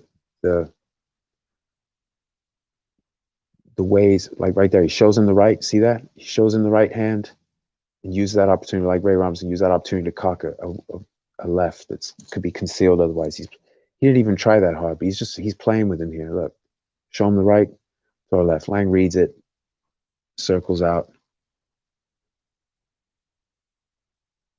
And although this fight wasn't entirely one-sided, it was, Langford was generally getting the best of it. But I think I've been talking for an hour and a half. I didn't even realize. Thanks, guys, for showing up. Thank you to everyone listening after the fact. I have more material coming. Here we go. This from Xavier. Greg beat Brian Downey December 3rd, 23. Lost to Tunney December 10th, 23. Then beat Tommy Loughran Christmas Day, 23. My goodness. Downey was a middleweight title claimant for his first fight against Johnny Wilson. Damn. Yeah, and in researching for this upcoming project with the Boxing Librarian and Scrapbook Boxing on Greb's top 5 toughest seasons, some of the bursts of fights he had is stunning.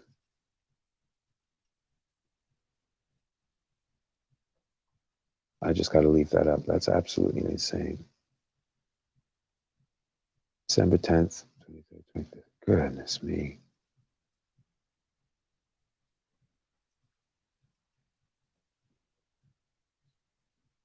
You know, 2 of those, so 1 against title claimant, but the other 2 against great fighters, Gene Tunney, Tommy Loughran. Like, you could say Gene Tunney's resume doesn't stand up with others, but as far as was he a great fighter? Yes, he was. He certainly qualifies in my book. Tommy Loughran, for sure. You know, Loughran has a more mixed record than Tunney, but Loughran fought more at a high level than Tunney. So you put Gene Tunney in some of these other guys' schedules, he's not gonna get out of his career with only 1 loss. That doesn't mean he wasn't great in his own way. And compared to today, Tunney did a great deal of work compared to the most of the boxers today. Andre Xavier is absolutely crazy by the great Greb. Yeah, Harry Greb. You know, I'm still open to being persuaded, but from what I've seen and Langford is the only person I put up there in above Greb that I would personally rank above Greb, and only because of the size of the resume and giving up size. But Greb gave up size. Greb fought a ridiculous schedule. He actually fought at a faster pace. I think it was something like roughly every 17 days for the years he fought. That was his average. Incredible. But if someone wanted to take the position that Greb was greater, but by their own criteria, I mean, it's hard to argue. I mean, Greb, there's so many notable things about him as well. And I think if I ever get to the point where I feel like I've studied Langford enough, I guess Greb will be the other one. And I'll probably run out of life. I mean, at the pace I'm studying Langford, it's going to take me forever. Andre says that's like a Medal of Honor, Silver Star, and a Bronze Star in 15 days. It really is. That's so funny. Xavier after beat Walker July 2nd, Rosa Blue July 16th. He had 2 more wins by the end of July. Magnificent. 3 more wins in July. In 25, when he was past his prime. Gosh. Look at this. 5-0 in July of 25, including 2 wins over champion and Hall of Famers. Incredible. Yeah, that's one of the things about the earlier era. As far as studying it, compared to more modern times, like just getting a grip on these 3 athletes in 1 year, that's a real, like I could spend weeks studying those fights, those 30 plus fights right there. That's just 1 year for 3 guys in a rich era where lots of guys were putting in a lot of work, maybe not quite as much as, like Langford had a really busy year. And Jeanette's burst at the end of the year was remarkable. But lots of people were having lots of fights. And that's partly why I feel like the greatest of these eras oftentimes appear greater than the greatest of other eras, because how many times were the top fighters competing? How many opportunities were there for them to overcome adversity? Like Greb, almost 300 known fights, or roughly 300 fights in the years he fought. There are reasons for safety and other things why someone can't do that today. That doesn't mean he didn't do it. And so if that makes him greater, which it does in my book, and people today don't have the opportunity to be greater, well, That doesn't count against people who do more. That's just, it might explain why people, even if they wanted to, couldn't achieve even greater things, but don't give any bonus credit just because you're in a structural position to not do it, because these three guys got screwed for a heavyweight world title shot. But that's, I'm not measuring greatness by title. Like I said, the champ didn't fight this year, and they did that, which would be years of work for today's boxers to get that many in. Don't say that, brother. You'll be sure to be able to study Greb. Yeah, I'm pretty sure I'll get to, hopefully I'll get to Greb, but really with Langford, the pace that it's taking me, and I've not even gotten into his prime. I mean, I'm like around 1906 now, right? So he's still, mid 150 pounds. He's already great. But, when it gets to like 1908 and on, 1908 to 1917 is complete, and 18 is just ridiculous, well, every year is ridiculous, but I'm telling you guys, it's going to take some time. But I'm cool with it, just make my way through. It's just fun. Hopefully, it's not annoying for me to sit here and babble about it for an hour and a half in a row. I was just going to do a short talk and just read this out. Haplo, what's up, man? Great to see you, Haplo. We're actually near the end. But I was just talking, but I will recap it for you. So we're looking at, I know you know this stuff, but I'll recap what you missed. And for anyone else coming in at the end. So with these four guys in 1911, Johnson sat out. The three of them, Johnson had his big fight, big money fight, of course, as you know. So we're just looking briefly at what they did, and I talked a little bit about how they were like adaptable and stylistically, like maybe some of their dangers, but how they also had to fight each other a little differently than they would fight lesser boxers, even powerful boxers, but guys who weren't on their all-time great level. This right here is their 1911 combined. Also, Xavier and others have been bringing up certain aspects of Greb's busy schedule. Xavier the boxer nerd. Greb's 1925 record was 23-1 with 5 KOs, 1 middleweight title defense, Walker fight, fighting from Minnesota to New York, and a fight in Canada. Beat 3 champions, and the one loss was to Tunney. What an incredible year. 23-1. Yeah, picking Greb's top 5 toughest seasons was difficult.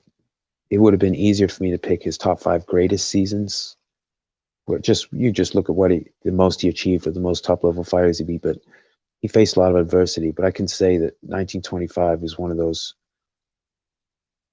I don't want to give anything away, but 1925 was definitely something I heavily considered in the top 5 toughest seasons. I'll just leave it at that. Yeah, so I think I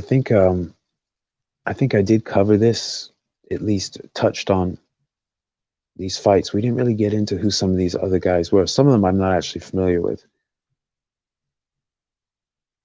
But some of these guys like Kubiak and Tony Ross, they fought a lot at a high level. And they were tough guys, but they weren't necessarily, I don't want to undersell them or oversell them. I'll put it this way. This was an era when Langford, Jeannette, and McVea, as in my book, all-time great heavyweights, among the all-time great heavyweights, they were all fighting all these other dudes, then fighting each other with different results, because these were like super duper fights, because they didn't like build up a good record, then they fight each other, and that's all they're doing. Oh, we'll fight each other every 6 months. That would be considered epic today if you had all these great guys and they all literally just all fought each other. It looks like it might even happen at heavyweight, or it's being teased. Even if it's every 6 months, just all fight each other, but in this time they were doing that, plus they were putting in all this work. Apple said they for sure knew each other's styles. That's right. So when I go to look at after I finish with this Bill Lang fight and with the Jim Flynn fight, the third fight in that they had in 1910. I'm going to go to the footage of Jeannette. That's really, I'm going to spend some time there. From there, I might have to start studying their rivalry concurrently with my studies, my fight-to-fight studies of Langford's early career, so that I'm properly equipped to discuss it, because it is, they, like, I'll put that up. Yeah, for sure. They knew. So by the 10th fight, the one we have the footage for, they know each other inside and out. They not only know each other, they know how each other has developed over time. And that's when you really, these, just like with other trilogies or other long fight series in history, when the guys really know each other and they're both like legitimately great, you can really, the level of chess match that's happening is something that doesn't occur if you just fight each other one time. The first time you meet somebody, you're going to learn things during the fight. Doesn't mean you can capitalize on them, but a fight series like Jeannette and Langford, they were so intimately aware of what each other was capable of and things that happened before. I would say just like poker players, like for a high level poker player, if they don't really know someone's style, they can infer things from what they do, but that's different than someone you play all the time. You know their plays, you kind of know what they're capable of, their threshold for swings, and then, so yeah, these great rivalries, they were built, they were proving themselves continually to be on the top of the pyramid. Then they were fighting each other as well. So the height of that pyramid, unlike today when big fights usually they might fight a lesser opponent, but they're not going to fight a filler fight, because if they're on pay-per-view on TV, they still need to be able to promote it as something. So some of these bouts here wouldn't have been made in today's world, because they would be too much to mismatch. Like fighting a guy who's inexperienced, even if he's larger, like hugely inexperienced, couple them or this or that. But that's, at this time you could go around and do that. And certainly the opponents, they want that money. That's better money than they'll make otherwise doing the other jobs available to them. So lots of willing opponents, but lots of full-time great fighters and powerful fighters and people who are a stiff test. I feel like in this era, there was a lot more stratification of levels of fighter. So the lowest levels who could get access to the top fighters, it went lower because that was just a person in an athletic club putting up the money. They didn't have to necessarily go through a commission or something in every jurisdiction, but the amount of degrees of greatness that were going on at this time and how much it was being proven exceeds what I see today. Although I'm open to be persuaded otherwise, but that's just what I see. There are great fighters today, but they're not proving it like this. They're certainly not. But fighting is always fun. Seeing people fight for money is always fun. The stakes are always high emotionally for a lot of fans. So, boxing, MMA, kickboxing, they're all great. They're great today. It's just a little different. We have different frustrations maybe today, but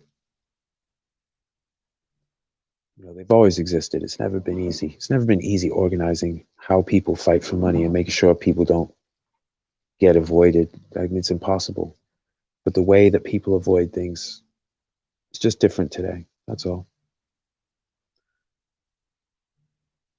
Well, this has been a lot of fun, guys. I appreciate y'all in the chat, and anyone listening, I appreciate you too. Happily, you came late, right? So this is the next main project. I'm going exchange by exchange, blow for blow by blow of the footage from the Lang fight. That's going to be the next major live stream. So we obviously look at it in full speed and slow motion. We're also, like here, see, we're gonna start looking at the footwork and the angles, the little psychological games that Langford's playing with the 30 pounds larger Bill Lang. See, turns him there. And while we're doing that, we're going to talk about how Langford's physical dimensions allowed him to fight in a somewhat unique way at times, but still based on a solid foundation for more normally proportioned fighters, if that makes any sense. Like, he was short, but he didn't have short arms. So his head was a lower target, and he could take advantage of that in certain ways. Although later in his career, people could take advantage of his shortness, but when he was at his full mobility, he could use that to his advantage. But I especially want to highlight the footwork because, like here, you see the foot placement. It's just brilliant. And it's harder to tell because it's broken up by exchanges, but I will go back and do an edit just of his footwork. And it changes in the course of the fight. So early in the fight, he's doing this. He's showing respect, right? He's very precise. Later in the fight, he's there. He shows in the right, throws a long left. But he later in the fight, he starts just walking at him directly, standing more square. But once he's got a feel for him, you can see, even though there's some footage removed, you can see he's showing him less and less respect as the fight goes on.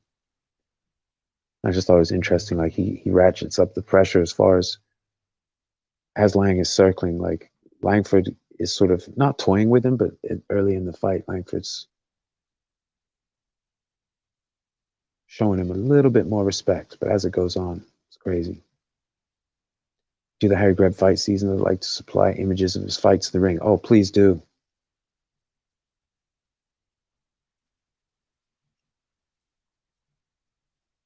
Yeah, I think we're friends on Twitter. I'll message you. Let's set that up. Trying to get on YouTube. I got a copyright strike from Buddy McGirt, Gennaro Leon. How old is that fight? Yeah, sometimes, like with this footage, this is so old that I'm comfortable using this. I haven't really put much else because I'm not even sure how those rules work.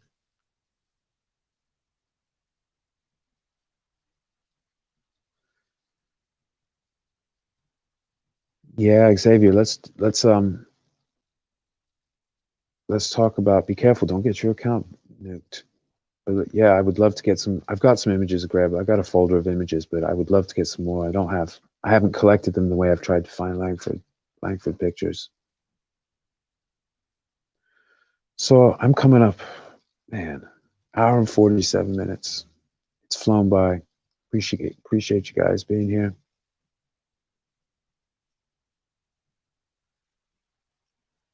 Yeah, Xavier, be careful with the strikes. I don't know. I'm not sure how it's used. Like all of everything I use, I'm using under fair use. But this is like this is at the far enough back. It's clearly historical material, you know. But it's tricky.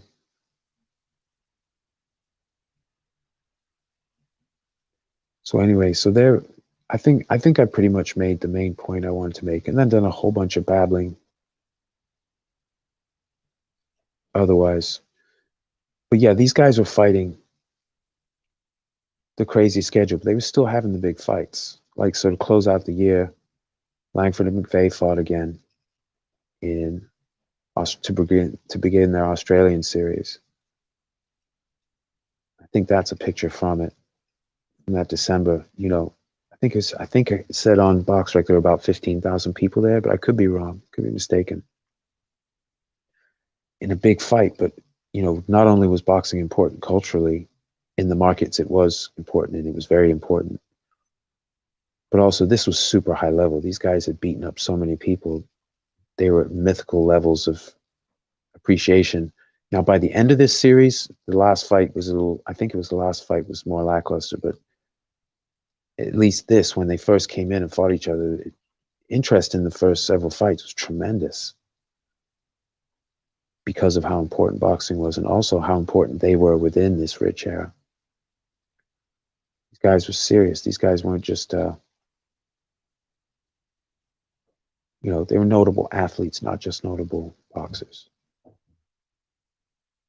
Because of the proportion of what was important in sports, the proportion of that belonged to boxing was a lot. Partially because fighting is more fun to watch than other sports. I mean, it's harder to maybe maintain enthusiasm as people retire and get old and they look bad or whatever, but fighting in general is awful lot of fun to watch, and that's always been true. So these guys, you know, they close out the year with that epic battle, but this wasn't closing out the year with their second fight of the year. They'd done a ridiculous amount of work that then culminated in this. But they didn't take that long off and they're back again. Like I've been looking at it year to year. I know the boxing librarian, when he does his the stat videos, he goes by 20 fight groupings. And there are different ways. There are different ways people could chop up the career, but it's easy to forget. At least for me, I have to remind myself, like, this is 1 year, but that's for him. He just kept fighting. So there's a big string of fights, and before that and after that. Yeah, here, let me pull this up. See, there's 1908, 9, 10, and 11. That's Langford's schedule for those 4 years. So even though I talk about 1911, say they closed out the year, well, they were back pretty soon, fighting again, fighting some more. Like that was what led up to that final fight where McVea got the best of Langford in Australia. But look at that 4 years leading up to that huge fight, and then they fought the next year. It was crazy, crazy stuff. Xavier, yeah, just post the old fights. Yeah, I wouldn't post anything new. I don't. I'm not telling you what to do, but I would say, to play it safe, don't post anything new at all. There are other places where people can see that and they're interested to protect that. That's what I'm talking about, Xavier. 2 Ezra Charles fights that you haven't seen on the internet. Please, please post that.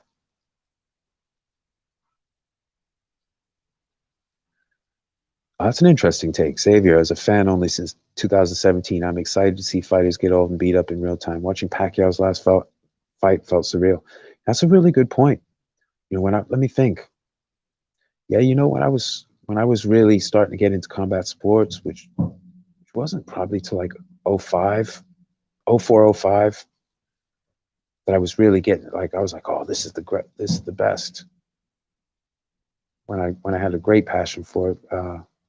Yeah, there were guys who were past it then, and I have to admit that my favorites, beating them up sometimes, was a lot of fun.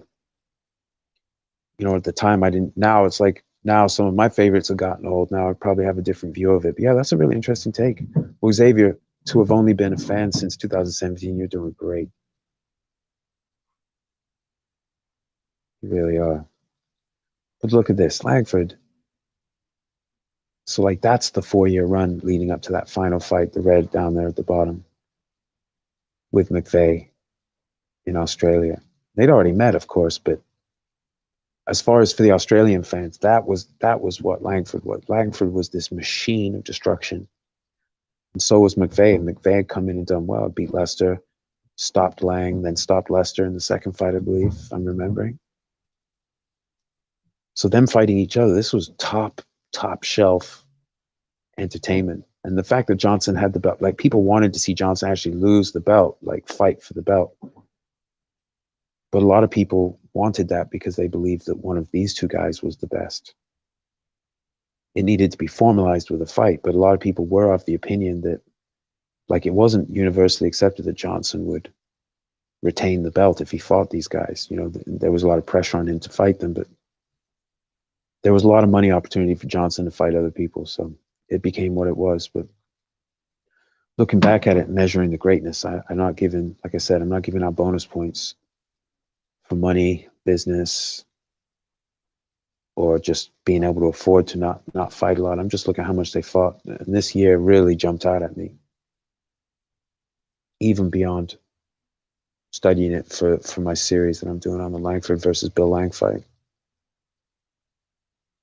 Maybe eventually I'll do that for their whole careers, the overlapping parts of their careers. That would be an interesting graphic to try and put together. Maybe I can look at that. But I'm going to get off for now, guys. Thank you so much for being here. And thanks for listening to those of you listening after the fact. And this will be coming. We'll be doing the detail breakdown, the slow motion detail breakdown on the technique that Sam Langford used in his fight, and that Bill Lang used in their fight in February of 1911. This talk just sprang from that, where I noticed the records of him and his other great rivals. So thank you for tuning in. I hope you guys have a great day. One last comment. 86 Boxing. Yes, thanks for being here. It's a pleasure. And I'll definitely have more graphics set up for this next one. I sort of just set this up on a spur of a moment yesterday. Oh, thanks, Andre. Yeah, it's fun. It turns out I really like rambling about old school boxing. I plan to do a lot of it. Dolfo, peace out. Yeah, guys, thank you. Shout out, as always, shout out to Hardline Boxing Talk, the Boxing Librarian, and Scrapbook Boxing, Museum of the Forgotten Fisticuffs, my two favorite channels on YouTube. And also, additionally, rest in peace, Curtis Anderson, Kurt Sugar, passed away. And also rest in peace, Martin Achard, who's, I believe, French-Canadian. But he ran an account on Twitter, one of my favorite boxing accounts on the internet. He passed away also recently. So I'm not young, but I'm sort of hopefully taking up, carrying forward, becoming one of the people who talks about the oldest of the old school. Because there is a rate of attrition on it, unfortunately. Okay, so thanks for tuning in. I'll hopefully have one within a day or two. I'll have something else, and then within 3 or 4 days, I'll have this big detail analysis. I'm still doing the slow motion, some of the zooming and panning for footage of Langford versus Lang. So take care, everybody. Have a great day.